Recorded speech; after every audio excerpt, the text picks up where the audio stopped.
ત્યારે બાવા બાણીનાથે ખાલી તુંબડી આપીને એટલું કીધું કે એ રાજા વિક્રમ આ તલવાર લઈ આવીને મેં કીધે મારા ધોણાની બાજુમાં પગમાંથી ચાખડીયું કાઢી નાખ, લે આ તુંબડીને વાવીની માલપા ઉતર, એક તુંબડી પાણી ભરીને બહાર લાવે એટલે ઉતર હજીવા મંત્ર આપ.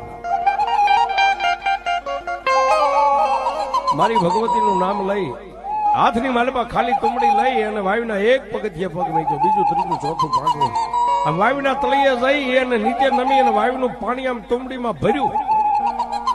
ત્યાં વાયુની માલિપા હવા હો માણાની ખોપરીઓ તુંબડીઓ મળી ગઈ.